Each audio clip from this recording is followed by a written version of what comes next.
Ekonomia ndikon në jetën tonë në bazë ditore. Por çka është ekonomia në kontekstin modern? Dhe ku janë filet e ekonomisë? Çka është tregu i lirë dhe si funksionon ai? Tregu i lirë nuk nënkupton që jemi të lirë të bëjmë çka të dëshirojmë. Trohet pyetja si funksionon ekonomia në teori dhe praktik. Golfi nuk mund të vëzitet pa benzinë. Edhe shteti i Kosovës nuk funksionon pa atë. Pse disa shtete janë të pasura e disa të varfëra? Si është Kosova sot? Jemi një nga shtetet më të reja në botë. Por çka duhet të bëjmë që ta ndihmojmë Kosovën dhe të zhvillohemi? Blej produkte vendore.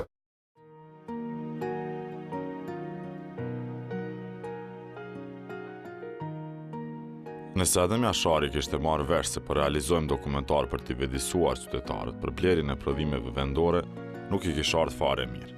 Nuk i kish ardhur mirë se ai ka bërë punën më të vështirë dhe ka sakrifikuar familjen për këtë vend. Ai ka kontribuar në çlirimin tonë. Nuk i kish ardhur mirë nëse kish kuptuar që ne po e nënvlerësojmë vetë vendin tonë, produktivitetin tonë dhe potencialin tonë për të zhvilluar vendin tonë. Sot, si shtet i ri që jemi, kemi ende për të mësuar. Jemi si një fëmijë që ka mbushur 6 vite dhe ka filluar të ecë, të flasë, por ka dhe shumë gjëra në jetë që duhet t'i mëson. Ne duhet të jemi të kujdesshëm kur e hedhim çdo hap. Duhet të kemi vetbesim dhe të sigurt se çfarë rrugë do të marrim. E rruga vetëm është rruga e zhvillimit ekonomik. Është rrugë e gjatë dhe e vështirë, por nuk ka rrugë tjetër, nuk ka shkurthesa. Por siç thuhet në një thënie kineze, një udhëtim 2000 milësh fillon me një hap të vetëm. E hapi i parë drejt zhvillimit është vetëdijimi ynë se zhvillimi ndodh kur prodhojmë dhe konsumojmë prodhime vendore. Për ta kuptuar se në çfarë situate gjendemi dhe çka ndikon në rritjen e prodhimit, duhet t'i kuptojmë se cilët janë faktorët që ndikojnë në prodhim. Ata ndahen në shumë faktorë, por ne do të fokusohemi në 3 faktorë kyç: burimet natyrore, dija dhe kapitali. Në fakt, gjithsesi do të flitet për to në 4 epizodet e ardhshme. Kosova është e pasur me burime natyrore të cilat nëse shfrytëzohen si duhet, të jenë gjeneratori i zhvillimit. E zhvillimi është i sigurt kur rënia është e shëndosh dhe e qëndrueshme, të cilën nëse e ruajmë, e shfrytëzojmë, e punojmë dhe e dojmë, na begaton jetën. E ajo është toka jonë.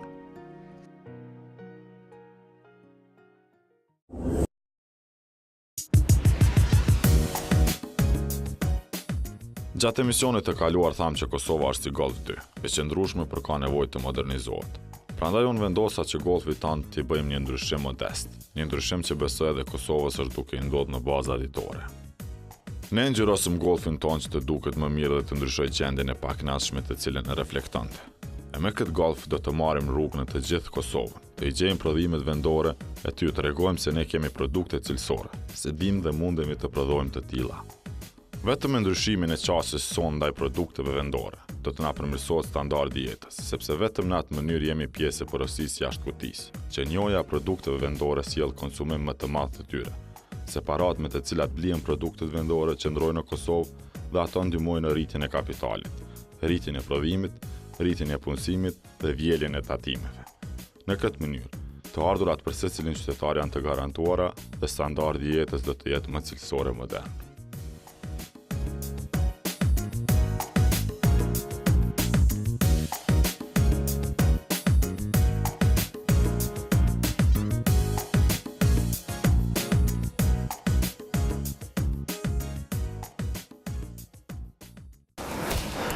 Sot jemi në një vend të bukur të Kosovës. Nuk jemi në perëndim e as në lindje të Kosovës, po jemi në pjesën veriore të Kosovës, pikërisht në fshatin Bistric. Është një nga pjesët më të bukura të Kosovës. Ajri është aq i pastër sa të mbush plot vullnet për jetë. Jemi në tokën tonë, një pjesë e Kosovës që ka ende çështje të pazgjidhura. Mirë po këto janë çështje të cilat nuk do të zgjidhen përmes konfliktit armatosur. Kosova sot po mundohet të krijon marrëdhënie të fqinjësisë së mirë me të gjitha vendet e rajonit. Koha e luftrave ka përfunduar. Sot e kemi një betejë tjetër që duhet ta fitojmë. E ajo është betejë ekonomike. Fuqia e një shteti bazohet në ato se sa është i zhvilluar ekonomikisht. Sa më i zhvilluar ekonomikisht, aq është edhe më i pavarur. Zhvillimi një shteti fillon nga toka, ku këtu është bereqeti një vendi. Sa më shumë punohet toka, aq më mirë do t'i kemi punët. Prandaj dhe bujqësia është konsideruar si një nga shtyllat e zhvillimit të Kosovës. Sipas Agjencisë së Statistikave të Kosovës, ky sektor kontribon me rreth dikun 12% të prodhimit brendshëm të Kosovës dhe ofron vende të punës për rreth gjysmën e personave që jetojnë në fshatra. Zhvillimi i bujqësisë ndikon në rritjen e potencialeve dhe mundësive për qytetarët e Kosovës. Pa marrë parasysh se cilit rajon apo cilës bashkësi etnike i takojnë. Po ashtu, zhvillimi i bujqësisë ndikon edhe në zhvillimin e degëve tjera të ekonomisë, si për shembull industria e përpunimit të ushqimit. Këto dy degë edhe duhet të jenë prioritetet tona, sepse zhvillimi i këtyre dy sektoreve ndikon në uljen e varfërisë, duke ofruar potenciale për qytetarët që kanë më pak mundësi. E ata janë nga viset rurale dhe gratë në përgjithësi. Industria e përpunimit të ushqimit në fakt punëson një numër të madh të grave. Mirë po për të arritur këtë qëllim, nevojitet që të investohet në zonat rurale, në mënyrë që produktet tona të jenë më konkurrente, jo vetëm në Kosovë, por edhe në rajon. Konkurenca në ekonomi përcakton standardin e jetesës, dhe sa më konkurrent që është një shtet, aq më i fuqishëm është. Sepse sa më shumë produkte që kemi që janë konkurrente, aq më shumë prodhojmë dhe shesi. Prodhimet ushqimore më së shumti shiten në supermarkete. Prandaj, sot lufta nuk është për territore, por është për raftet e supermarketeve. Për të kuptuar se si mund të shfrytëzojmë potencialet që na ofron bujqësia, ne duhet të kuptojmë se në çfarë gjendje është një fshat kosovar dhe si jetojnë qytetarët në të. Pjesëmarrja e popullsisë rurale në popullsinë e gjithë mbarshme të Kosovës është dikun rreth 60%. Ky nivel është shumë i lartë nëse krahasohet me vendet si Gjermania apo Belgjika, ku vetëm 20% e popullsisë jeton në fshat. Por Kosova është e vogël dhe qytetarët e zonave rurale nuk ju duhet shumë kohë dhe rrugë gjatë për të arritur në qytet. Bujqësia është burim kryesor i jetesës për shumicën e popullsisë rurale. Nga vlerësimet e ndryshme, posaçërisht të Bankës Botërore u gjet se 90% e popullsisë rurale ka tokë, 55% ka bagti dhe 15% jeton nga produktet e tyre ushqimore, duke treguar se një pjesë e konsiderueshme e popullsisë angazhohet në bujqësi. Të paktën 70% e familjeve fshatare varen nga bujqësia. Prandaj me zhvillimin e bujqësisë do të ulet varfëria në fshat. Po ashtu duhet të theksuar se popullsia rurale është mesatarisht shumë e re. Dikun rreth 60% është nën moshën 30 vjeçare. Mirë po, edhe pse shumë e re, më shumë se gjysma e fuqisë së aftë për punë është e papunësuar. Papunësia në zonat rurale në fakt është më e lartë se në qytet. Po pse është në këtë gjendje fshati kosovar? Deri diku ne I kemi fajt, po nëse bazohemi në fakte historike, fshatari kosovar gjithmonë ka qenë I persekutuar. Gjatë periudhave të ndryshme u është konfiskuar toka. Pas një periudhe prapë kanë ble tokën e vet. Kanë kaluar disa dekada dhe është ndëruar pushteti dhe hapin e parë që e kanë ndërmarr u ka konfiskuar tokën fshatarëve. Por fshatarët prapë kanë ble tokën e vet. Ndërsa luftrat I kanë rrafshuar fshatrat. U është shkatruar prona dhe është bërë rrafsh me tokë. Realisht kjo I bie që një fshatar shqiptar disa herë ka ble tokën e vet edhe disa herë ka rindërtu shtëpinë e vet.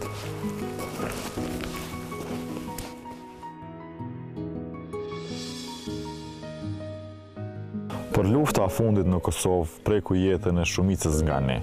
Të gjithë kemi një historie për të treguar. Shumë familje humbën më të dashurit dhe shumë shtëpi u shkatruan. Në fakt, viset rurale kanë qenë zonat më të prekura gjatë luftës. Kështu që popullsia e saj është përballur me shumë vështirësi pas luftës. Në një anketë organizuar nga Instituti Reinvest në vitin 1999 me 3500 familje kosovare, është raportuar se fondi blegtorisë është zvogluar për rreth 50%, kurse pajisjet dhe mekanizmi dëmtuar ose I humbur arrin në shkallën 70%. Bujqësia si aktivitet tipik në fshat ka shënuar rënje për shkak të këtyre pasojave dhe pjesërisht për shkak të orientimit të popullsisë për zgjidhjen e çështjeve të banimit. Në një mënyrë, gjatë luftës është shkatruar bereqeti I Kosovës. Fshatarët në fazën emergjente është dashur të riparojnë shtëpitë e tyre, ndërsa tash së fundi kanë filluar të mirën me investime në tokën bujqësore. E një shembull konkret që ka pësuar nga lufta dhe ka pasur humbje të mëdha si në njerëz dhe dëme materiale, është një fshat që është bërë një pikë referimi për kurajën, vullnetin dhe energjinë për të ecë përpara. Është fshati Krushë Madhe.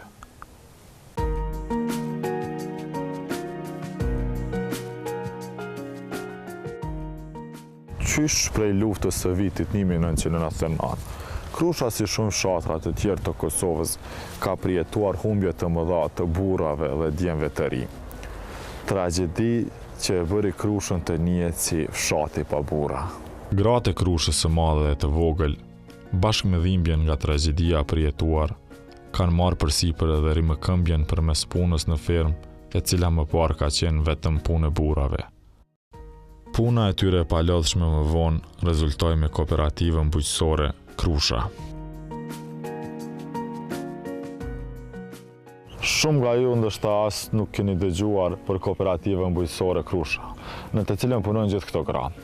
Puna e palodhshme dhe e dobishme e këtyre grave nuk është vetëm për të fituar bukën e gojës, po edhe për të haruar ankthin e së kaluarës së dhëmshme. Këto gra kanë humbur shumë, por ato vazhdojnë t'i japin Kosovës shumë. Ato po japin një shembull të grave të forte, të grave punëtore dhe grave me shpirt leadershipi. Një që është dalluar më shumë me këto cilësi është Zonja Farije Hoti, e cila edhe themeloi kooperativën Krusha. Fillimisht në 2000 në Gorthin për Shqipënisë, ishëm këthy me një situatë të merri në Krush. Nuk ekzistoi këtë pëndokët kur gjë hiqë. Krejt ishë borrash, burët një morën. 2003 ju më angazhu me vetë vullnetin, pa organizat, pa të punoj dishka, të mirëna me dishka. Në 2003 edhe ka qenë aja pjesa që njerëz mungojshin, personat e pagjetën, majshën protesta edhe gradualisht të njëshna me njerëz. Në 2005 e pamundësia për mbjetesë, kushtet e rënda ekonomike, fëmijat vogël, më shtyni që me një ide, më thojza, mos gjuhën ato pak speca sa i kemi mjellë, mos gjuhën se nuk mujshëm i qitë në trajk mi shit, fillova mi konzervu. 2005 vetë si fari, me një vajzë, edhe i kum shit në pazar Gjakovës, bashkë me vjerrin, e qesh në vjerrin pazar, vetë vazhdojsh në shpi, vjerre vike. Në 2010 u themelum si kooperativa parë bujqësore, me të njëjtën logo, si të organizatës, me të njëjtën se shoqata gratë e veja, Krusha ka qenë, veç kemi bo kooperativa bujqësore Krusha. Kur e pyeta se çka ju ka motivuar për krijimin e shoqatës, ajo u përgjigj. Tash muj me thonë vullnet, atëherë zërë. Atëherë ka qenë pizorit, se jo pi vullnetit, se s'kom pas vullnet as me jetu. Po, tash muj me thonë vullnetit, kanë qenë shtylla kryesore e vullnetit punës tem, kanë qenë 2 fëmijët e mi. Ne nuk mund vetëm t'i admirojmë nga largësia, apo përmes fjalëve të bukura. Këto gra ka nevojë që produktet e tyre të njihen dhe konsumohen nga qytetarët. Historia jonë e një të kaluara të dhëmshme duhet të rikujtohet gjithmonë dhe njerëzit më shumë të prekur duhet të ndihmohen me vepra konkrete. Në 2005 te 2010 ka ndodhur nështë edhe pak për hir situatës. Janë gratë veja, janë të rritë të fëmijë, a ke nivel prodhimi, a ke cilësi, a ke, na dojmë shku atinve, mës me pasivizu, me dhënë mjetë e falë për me rritë të fëmijë, po realisht me ble produktet atyne, me një mënyrë mjë ndihmu. Në 2010 ka folë cilësia vetë. Në më thënë se çdo vit na veç jemi përmisu edhe në cilësi, edhe në marketing, edhe në kontrata, edhe në menaxhim. Se krejt ajo shka është ma kryesorja ti prodhon, nëse s'ki menaxhim të mbrendshëm, s'ki vullnet të punës, kur gjë s'ki bo. Po ato që e vlerëson produktet tona në treg është konsumatori. Pikërisht ka qenë kjo arsyeja që ti përvjelimi pra punës, që mos t'i kujtojmë shumë të kalumët, për shkak që me shti një dhimt të fëmijët e tonë, me folë për punë e jo gjithmonë për humbjen që kemi pas. Realisht është edhe ajo një dhimbje shumë e madhe që na duhet me përsërit ndaj fëmijëve të mi, posaçërisht ata fëmijë që nuk i njohin prind, më ju tregu që ka ndodhur kjo kështu, edhe më ju tregu që mbi gjitha është puna që ta ruan shëndetin edhe mendjen. Po mos ta kisha pas punën ose këto aktivitete më marr, normal që isha pas i vizu, ishkon jeta pak ma vështirë për mu se kujtesa, kisha mujt me shku me hipotension e mu nervozu, po kështu thjesht është një punë profitabile, po është edhe një punë që është ma sukseshme që në karujt mendje në shnosh. Duke i bler produktet e tyre, ne i falenderojmë ato për kontributin që japin vendit tonë dhe i sigurojmë ato që humbja e tyre do të kompenzohet me një Kosovë të zhvilluar, me ushqim dhe siguri për të gjithë qytetarët e saj. Ajo është një katastrofë për neve. Në rast se qytetarët e tonë nuk i kushtojnë rëndësi produkteve vendore, produkteve tradicionale thjesht, atëherë është katastrofë se s'kemi treg, nëse shqiptarë që e dinë që është ajvari dhe të shqip, edhe nuk i kërkojnë atëherë të ndërkombëtarët na s'kemi shka shesëm se janë pak më të panjoftën me produktet tona. Kështu se qytetarët e Kosovës e dinë çka është ajvari dhe çka është tushia. Katastrofë është në rast se ata nuk e blenë. Kështu që apeli është të konsumohen produktet vendore.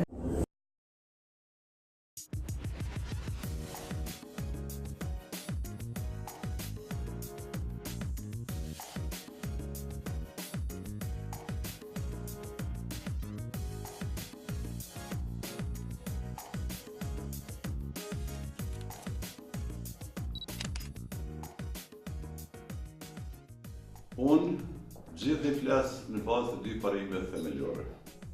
Flas nga pikpamja shpirtërorës, sepse shpirtërorja niset nga burimi, dhe në bazë të shkencorës, që gjithë niset nga shkaku dhe pasojë.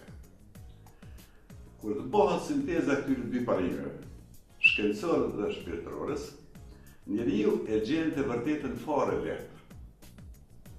Për prodhimet vendore nuk do të flas shumë. Por që në fillim do të them shembullin me vlerë të vërtetuar në bazë shkencore.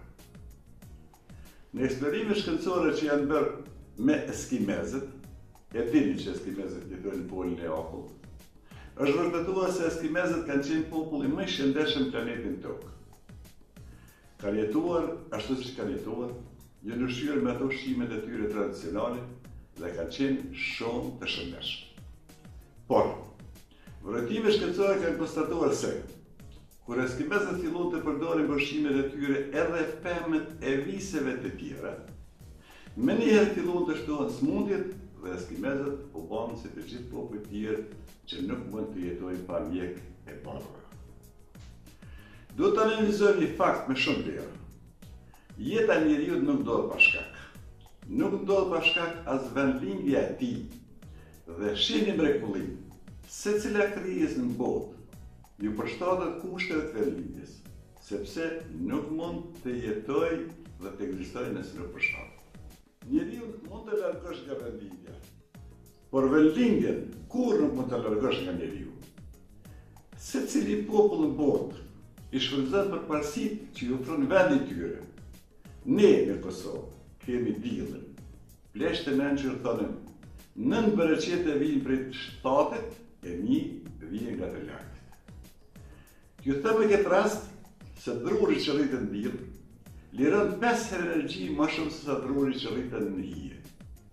Nëse ecim tutje mbi bazë shkencore të ligjit të energjisë, atë do të gjejmë përgjigje për të gjitha pyetjet e tjera. Pse specat e Kosovës të shijojnë shumë më shumë se sa specat të rritur në Gjermani e në Hollandë? Sepse janë rritur me diell dhe prandaj kanë 5 herë energji më të madhe se sa specat të rritur në viset me më pak diell. Pse prej rrushit të Kosovës mund të prodhohet vera më mirë në Europë, siç është prodhuar diku? Sepse rrushi i Kosovës ka diell të mjaftueshëm. Prandaj edhe arrin ta ketë sasinë e sheqerit deri 14%. Vlerë të cilën rushi rritur në Hollandë dhe Gjermani nuk e arrin kurrë. E molla e Kosovës. A mund gjendet në botë një mollë më e mirë se mollat e Dugazhirit tonë?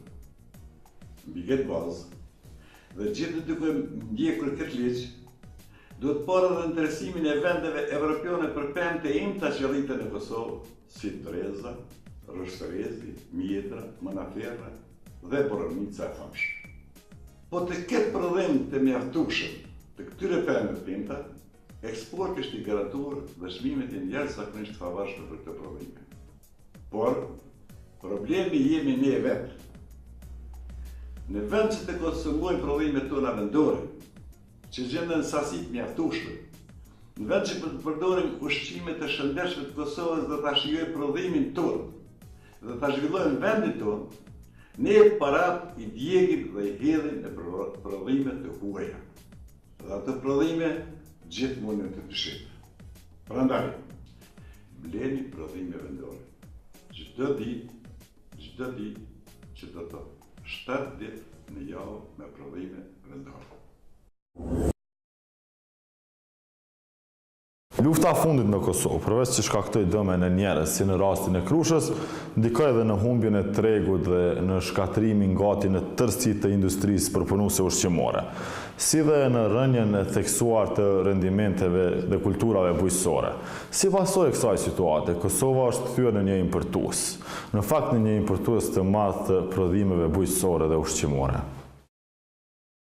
Bazuar në të dhënat e entit të statistikave deri në shtator të vitit 2014, Kosova ka importuar dikun rreth 452 milion euro mish, perime, produkte ushqimore, pije e duhan. 452 milion. Shumë. Por ta bëjmë një llogaritë shpejt. Nëse për të krijuar një vend të punës në bujqësi apo industrinë ushqimore nevojiten dikun rreth 5.000 deri 10.000 euro, e marrim mesataren prej 7.500 eurove, atëherë vetëm me paratë që i shpenzojmë për import ushqimor, do të mund të krijoheshin dikun rreth 64.000 vende të punës.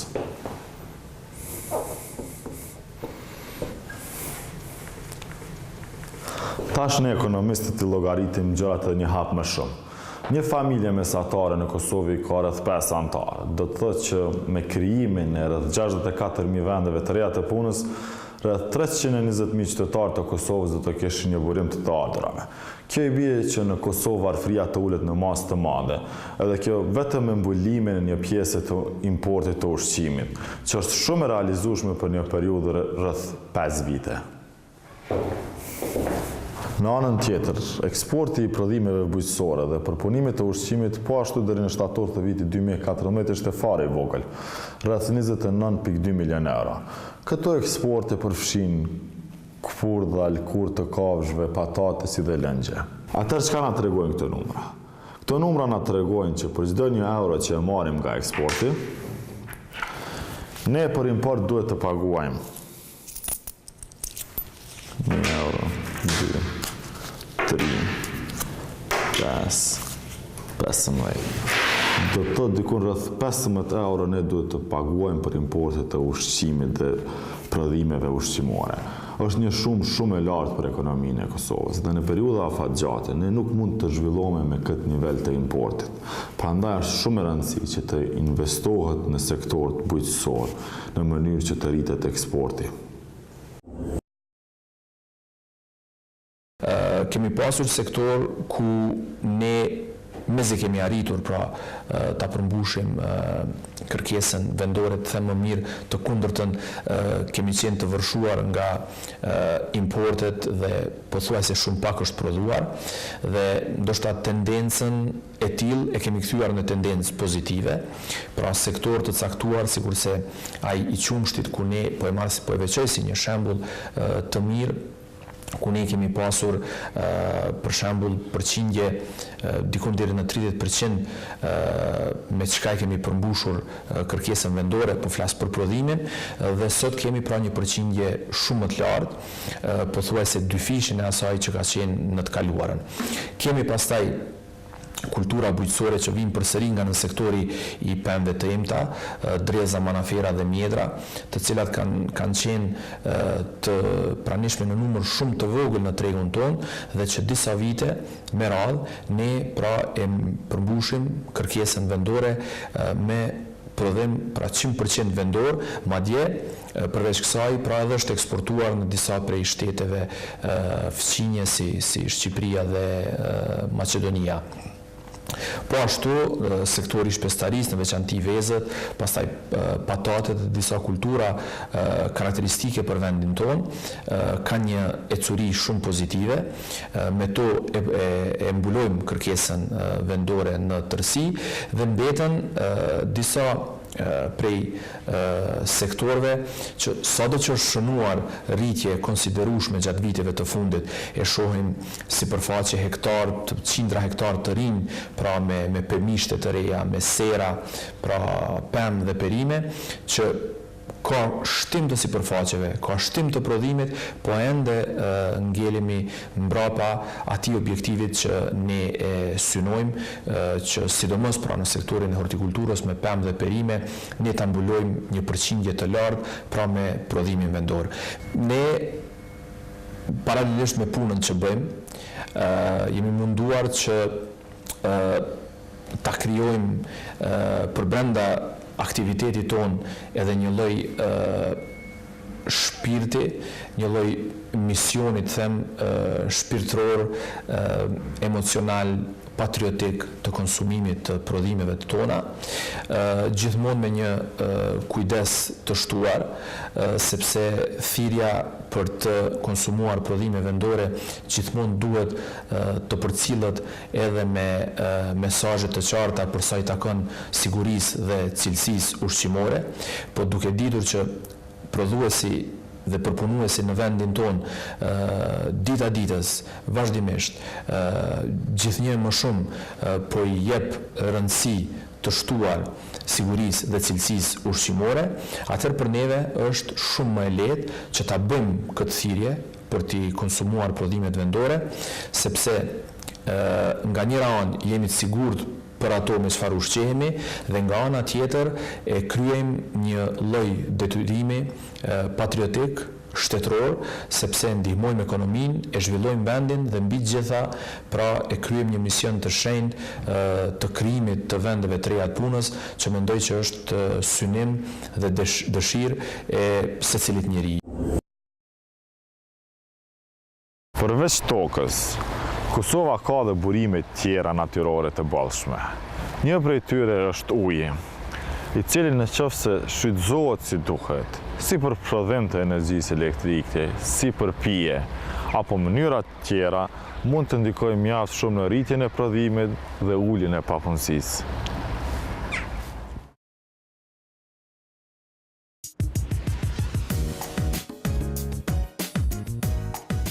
Këtu jemi në një vend që gjithmonë të mbush me energji pozitive, sepse ajri dhe uji janë aq të pastura dhe pamjet janë aq të bukura sa që i harrojmë problemet dytore që na shqetësojnë. Këtu jemi në Bjeshkë të Nemëna, jo për të xhiruar pjesën e tretë të filmit Dashuria e Bjeshkëve të Nemëna, po për të folur për një temë shumë të rëndësishme për qytetarët e këtij rajoni. Ky rajon ka kaluar gjithmonë ka psuar në konfliktet dhe luftrat që i kemi pas, sepse ka qenë i njohur për rezistencën dhe qëndrueshmërinë e banorëve të kësaj ane. Ndërsa sot janë në një pozitë tjetër, të lirë të punojnë dhe të gjallënojnë për të mirën e vet. Ky rajon ka burime natyrore që na i ka falë Zoti, një potencial të madh zhvillimi si në turizëm, bujqësi, blegtori dhe shumë aspekte tjera.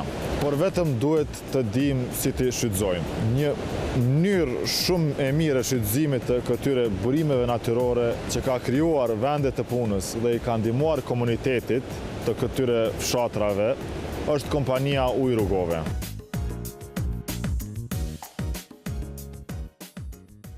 Ideja për Ujë Rrugove, për jetësimin e themelimin e një firme e cila bazë do të ketë prodhimin e Ujë Rrugovës, nuk është e sodit. Ideja ka lind që nga para lufta. baza, burimi i kësaj ide është babgjyshi jam, është baba i babës tem, Jakub Brahimi, Jakub Rogovci, Jakub Kelmendi sot, i cili në kohën kur unë isha fëmijë, ton kohën rrisha në pej gjatë pushimeve verore të aj, të babgjyshi im, dhe aj më flitke ton kohën, më flitke për më tregojke për nga ne jemi, që ne prej adhen e kemi pej Rugovës, që ne që 100 vjetë kemi zbritën nga Rugova në pej, edhe pastaj prej këtu jena zhvillu që në Prishtinë edhe qytetet tjera. Por atë dashni, atë ma kam bjellë gjithmonë babgjyshi, dhe kjo dashni e babgjyshit e cila ka qenë e bartën pastaj te une, ka rezultu që gjithmonë unë e kom mendu, edhe pse kom punu edhe në sektore tjera, në publike edhe në tjerat, gjithmonë e kom pas idenë mi e cu diçka e cila mund të bëhet në Rugovë.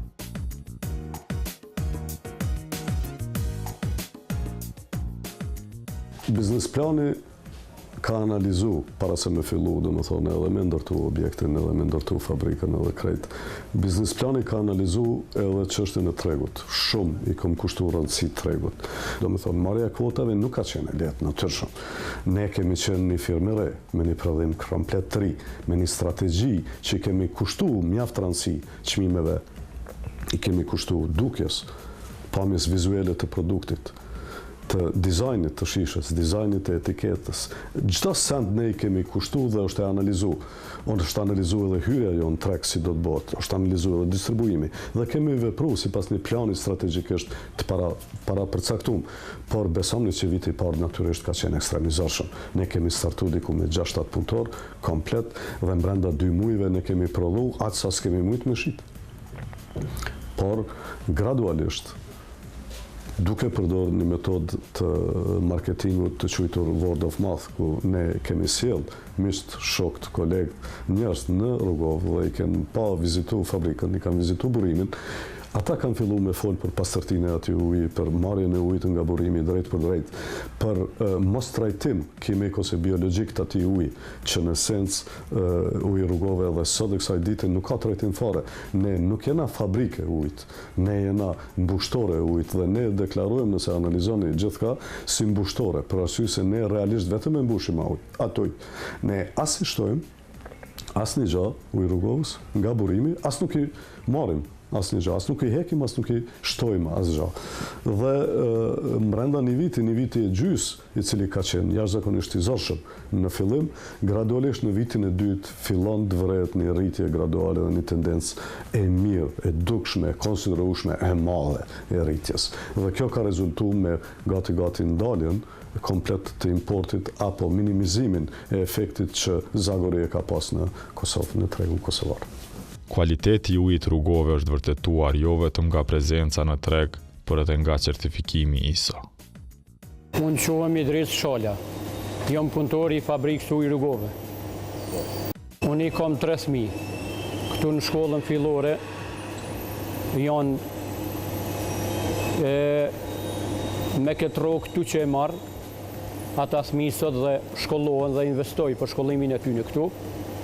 Dhe falenderoj zotëri Visar Kelmendin, pronari i kësaj fabrike që na ka bën të mundshme që të punojmë këtu dhe të jetojmë këtu. Unë nëse e kisha humbur vendin e punës, unë isha koni detyruar pikë së pari që të luaj edhe nga vendlinja ime që të kërkoj diku punë për të vinë në qytet, që me atë rrogë ne dim gjithë që nuk është e mundshme që edhe të endem edhe t'i mbojnë familjen me atë rrogë që ne dim gjithë që janë gjitha në pagesë. Kështu që nuk kishim mujt me investuash sa duhet, edhe ka shkollimi i fëmijëve që janë tret në shkollë, edhe ka kërkesa tjera familjare që janë të përditshme që ne i dim gjithë, s'kishim mujt me atë rrogë, kështu që ishte ra njëri një dilemë shumë të madhe që mos tish kjo fabrikë këtu edhe të kisha humbur vendin e punës nga këtuja. Duhet të jemi të vetëdijshëm se kur blejmë një litër ujë vendor, i ndihmojmë fshatarëve të sigurojnë të ardhurat të mjaftueshme për familjet e tyre. Ndihmojmë në parandalimin e prerjes së drunjeve dhe mbrojtjes së ambientit. I ndihmojmë idrizit jo vetëm të rrisë fëmijët e tij të shëndosh dhe të shkollon ata që të bëjnë qytetar të zellshëm, por edhe i ndihmojmë të mbetet në fshat dhe të mos ketë nevojë të shpërngulet në kërkim të një pune. Po ashtu, i ndihmojmë dhe pronarëve që të investojnë më shumë në Kosovë. sepse kur ata e rrisin kapitalin, dhe të rrisin edhe punësimin. Dhe jo vetëm kaq, kur blejmë ujë vendor, i ndihmojmë shtetit të vjelë më shumë tatime për të zhvilluar dhe për të ndërtuar rrugë dhe ura të reja.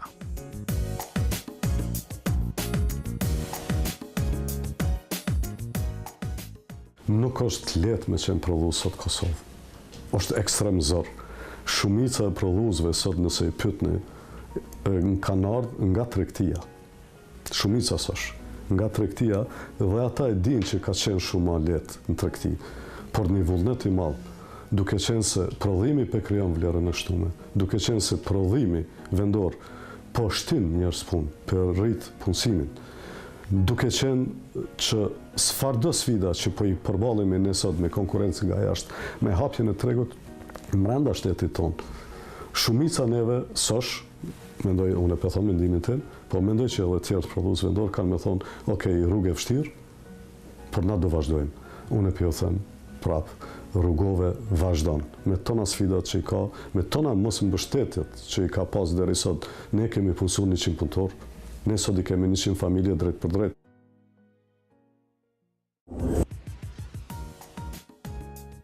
Pas rrugëtimit të gjatë në shumë pjesë të Kosovës, erdhi koha që të bëjmë atë që e bëjmë më së miri. I takojmë bizneset shërbyese me prodhuesit me të vetmin qëllim për të rritur prodhimin vendor dhe mirëqenien e qytetarëve. Sot erdhëm në restorantin e hotelit Sirios, një restorant i këndshëm si për çifte ashtu dhe për familjar. Ka një dizajn modern dhe ushqimi është gjithmonë i freskët dhe i shijshëm. Një nga pronarët është Drilon Ahmeti, një i ri profesional dhe me plot vullnet për punë. Gjatë bisedës me të, ai më tregoi se gjithmonë u jap përparësi prodhimeve vendore, sepse janë më të freskëta dhe kërkohen nga klientët. Sot ai do të takohet me korabin nga korporata Rugov, prodhues i ujit. Me prodhimet e korporatës Rugove, ai furnizon shumë restorante në Prishtinë. Përveç ujit, korporata prodhon edhe djathra të ndryshme. Ata bisedonin në një atmosferë miqësore dhe të relaksuar për mënyrat e bashkëpunimit në të ardhmen. Marrëveshja e bashkëpunimit në mes të Drilonit, fasuesi i hotelit Sirios, dhe korabit si prodhues u arrit, sepse korabi përkudeset që uji të jetë i cilësisë më të lartë, e Driloni gjithmonë mundohet që klientit të marrë më të mirën. E më e mira vjen nga toka jonë, toka e Kosovës. E kush përfiton nga kjo marrëveshje?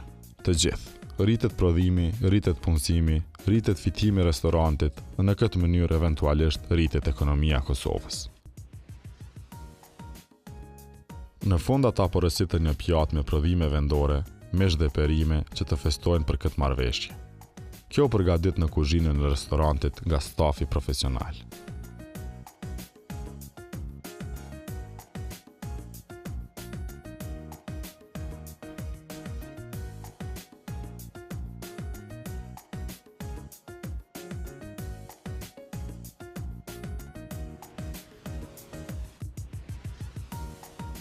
Edhe pse duke shumë e shishme, për kësaj here vendosa që të pi vetëm ujë, deri në marrëveshjen e radhës.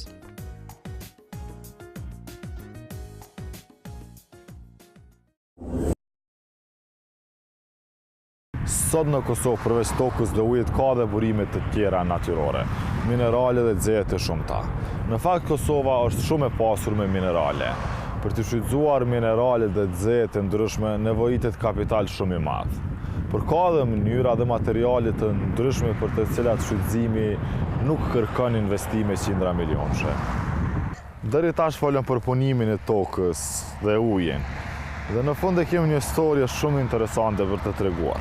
Qa kanë të përbashkë Rolls-Royce, batlava dhe muzika jazz. Automobili Rolls-Royce është mishërim i luksit dhe ekskluzivitetit. Një makinë luksoze që shumë pak njerëz mund ta përballojnë financiarisht. Numri i prodhuar i këtyre automobilave është të jetë i kufizuar. Secili prej tyre është i porositur sipas shijeve të veçanta klientëve. Çmimi i tyre është hiç më pak se 300.000 euro. Sa 6 banesa në Prishtinë apo 111 vjet pune të një qytetari të thjeshtë të Kosovës. Fabrika për prodhimin e Rolls-Royce-it gjendet në Goodwood në pjesën jugore të Anglisë. Për të prodhuar Vetëm interieri mbrendshëm i Rolls-Royce-it nevojitën dikun rreth 450 orë pune, e gjitha e bërë me dorën e njeriut. Materiali ndryshëm është përdorur, sikurse druri, qeliku dhe lëkura, përfshirë arin edhe argjentin si shenja përpara. Kjo makinë është një nga 5 makinat më të mira luksoze në botë. Në Kosovë, vështirë që mund të prodhohet, sepse nuk e kemi dijen edhe kapitalin për momentin.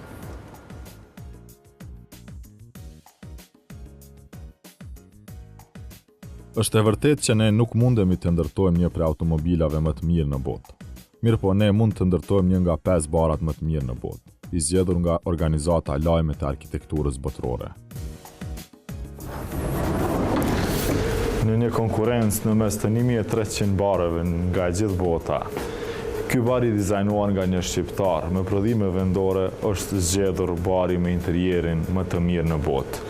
Dhe Prishtinën e ka vënë në hartë si një vend me jetë e natës që ja vlen me vizitu.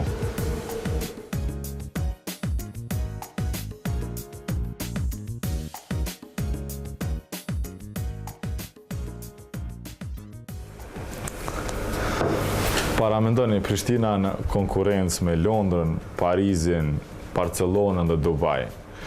Ky bar ka fituar. I ndërtuar dhe dizajnuar nga një shqiptar me produkte vendore me kasht nga baklava. Për të ndërtuar një bar të tillë nuk ka nevojë për shumë kapital, por vetëm dëshira për të krijuar dhe kreativiteti, të cilat në shumë raste nuk kanë çmim, janë të bollshme. Ky bar i cili gjendet mu në mes të Prishtinës quhet Hamam Jazz Bar. Prej vitit 2004 kemi një numër të madh projekteve që kemi realizuar në pjesë ndryshme të botës. Me shumë prej tyne janë projekte që i kemi bërë me pasion, mirë po në veçanti është një në Prishtinë, e cila quhet Hamam Jazz Bar. Ideja kryesore e projektit për Hamam ka qenë me mundu me kriju një projekt në tanësi me produkte vendore, më thonë me qenë 100% i Kosovës. Tu i marë parasysh materialet, punëtorët, dizajnerat, më thonë gjitha aspektet që e kryojnë një projekt prej fillimit deri në fund. Ideja ka qenë që t'jenë 100% Kosovës. Më thonë, kemi kriju një palet prej materialeve vendore, prej baltës, kashtës, prej bungut, prej betonit, cilat jemi mundu me shiku se si munden këto materiale tradicionale me u shëndru ose me u kriju në një dizajn kontemperant. Edhe këto materiale që gjendën shumë letë në Kosovë natyrë, si me rikriju, me kriju një hapsin e cila mundet me qenë unike, me qenë e veçantë, edhe me u ndërtu prej njerëzve, prej punëtorëve, prej mjeshtërve të Kosovës. I kam përcjell një kohë gjatë ato dizajnet ndryshme që kanë marrë pjesë në këtë garë. Edhe një ditë ashtu vetëm merr një thirrje për me marrë pjesë. Nuk e di nga e kanë marrë emrin tonë ose pse na kanë ftu, mirë po bona një takim shpejt aty me ekipën time dhe vendosëm folëm cili prej projektive tona ndoshta kishte mujt me marrë pjesë në këtë garë. Edhe faktikisht mu me njerë më shkoj mendja në Hamam Jazz Bar. Arsyeja është se unë gjithmonë kam dëshirë me kontribut diçka për Kosovën ose me pru në hartë për gjona të mira. Edhe e shoh Hamam Jazz Barin si një produkt i cili është dizajnu, zhvillu dhe kriju, 100% me produktet Kosovës edhe prej kosovarve. Edhe është një dizajn që jam kënaqur të zhvillu, është prej shpirtit, e kriju prej shpirtit. Edhe është e veçantë, është diçka unike, diçka e veçantë, dhe për atë arsye kemi vendosur që me shti Hamam Jazz Barin në garë. E pam që Kosova është e pasur me tokë, me ujë, me minerale. Na mbetet vetëm të mësojmë se si t'i shfrytëzojmë. T'i shfrytëzojmë për të mirë, për zhvillim e sidomos për prodhim vendor. Prodhimi është kyç, sepse kur prodhojmë ulet papunësia, e kur konsumojmë prodhime vendore, rritet mirëqenia. Kjo shkon në të mirë për secilin nga ne. Në javën e ardhshme do të ndiqni. Sa po kontribon sistemi arsimor në rritjen e prodhimit dhe zhvillimin ekonomik? Sa është lehtë apo vështirë në Kosovë nëse vjen nga një familje varfër të përparosh dhe të arrish diçka në jetë? Nuk besoj që në Kosovë ekziston ajo që American Dream. Çdo vit tregu të punës në Kosovë i shtohet një lumë prej 35.000 të rinjeve. Por shtrohet pyetja se sa janë të kualifikuar për një punë që kërkon kapacitet dhe cilësi. One of the problems is lack of trained staff. Çka duhet të studiojnë në mënyrë që të gjejnë më lehtë një vend të punës dhe që paguhet mirë. Gjithmonë flitet për nepotizëm në institucionet publike, mirë po asnjëherë nuk diskutohet për të njëjtin fenomen edhe tek bizneset. Në Kosovë është pak probleme gjetë punë nëse nuk i të njoh shumë. Po puna parë ka qenë kam punu për Bloomberg. Për me ul papunësinë. Bleni po ti me vendona. Çdo ditë.